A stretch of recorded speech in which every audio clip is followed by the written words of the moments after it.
winds. Could be a bottom line, absolute certainty when we're talking about the arrival of Milton. So what's the timing of this one?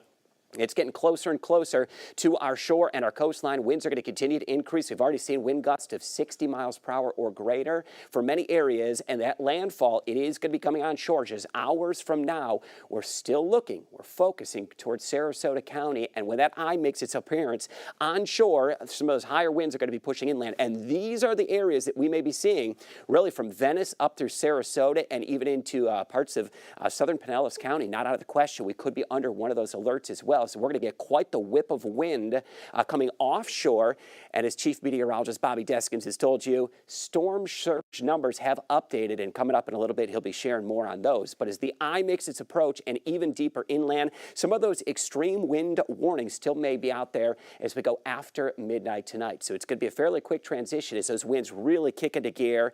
And you do need to take action and be prepared to treat it like a tornado warning if that alert is issued. So what's the latest on radar now? That circulation continues to approach the coastline. We're getting some of those outer, more intense bands that are now working towards Sarasota. Those winds are going to rapidly pick up really in the next 30 to 60 minutes as we approach that eye wall and as it comes closer to being onshore. We're getting a good look at that circulation. There's the center of the eye. It is less than 100 miles now offshore, moving fairly quickly to the northeast at about 17 to 18 miles per hour. And it will continue that transition and it will make its landfall as we go into the evening. So what alerts do we have active right now? We have a whole host of flash flood warnings. So high water is going to be a very big concern. Even areas that aren't accustomed to flooding may see flooding concerns. That includes DeSoto, Hardy, Highlands, Hillsborough, Manatee, Polk counties. And we've actually added some of those additional flash flood warnings out there as well for some of our coastal areas towards Sarasota County. Still a very large, dangerous system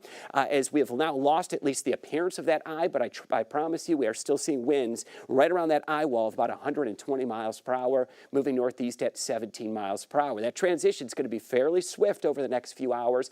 And where we make a landfall, we've made a very quick and a very distinct difference on this. Where that landfall ends up going, that National Hurricane Center forecast, which we just updated within the hour, now still taking it right around Sarasota. So that storm surge may actually be drawn out of Tampa Bay. And where we see that onshore flow, some of those higher totals where that storm surge still could reach 9 to 13 feet in those more vulnerable areas that are right along and south of that actual landfall. We'll have more with Chief Meteorologist Bobby Deskins coming up in just a little bit. We'll send it back over to you guys. Chris, thank you. And it's 5:45 right now. You're watching 10 Tampa Bay. I'm Dave Wagner along with Courtney Robinson. Our continuous coverage here of Hurricane Milton and the impacts all over the area.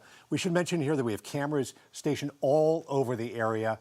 We'll give you a good idea what's happening at any given time. Anytime there's some interesting video or something that's impactful, we'll bring it to you live. And some of those cameras are going offline as the wind is just really picking up, as you pointed out, Dave, just before 6 o'clock. So, I mean, this is where we're really starting to feel all of this. Bobby has shared with us, 8 o'clock is where we're really going to have those hurricane force making landfall. So here we go. Things that you need to know. Major bridges closed. While there are some eastbound lanes open on Gandy and Courtney Campbell, again, stay off the roadways. FHP has even said just stay off highways altogether. And we've already started to see some crashes. Sarasota, there's a shelter in place. Only first responders allowed on the roadways. Hillsborough County has asked you to shelter in place. Florida Highway Patrol has also asked you to shelter in place. So now is the time. Please shelter in place. And impassable roadways in Polk County. Again, remember, we're also getting a lot of rainfall with this. We've been through a recent storm, not just with Helene, but also with Debbie. So there's debris. Yeah. It's blocking these drains. And so it's compounding things. And you're going to have standing water. Do not drive through that. Also, we have a number for you. This is important right here. For the very latest information, this is county by county emergency information for things like impacts, evacuation, shelters, and more. Again, you've been asked to shelter in place. We've set up a number that you can text and text the word HOME, HOME, H-O-M-E, to 727-577-8522. We're going to keep this information updated with power, water, damage, any other critical emergency information that's important to you. And we do have a live team coverage for you. Our crews are doing the best they can when it is safe to show you the conditions. Right now we have Adoria Chumba who is live for you in Venice. She has taken shelter back inside of her hotel. And Adoria, Sarasota County is just one of the areas where we're expecting some of the biggest impacts here.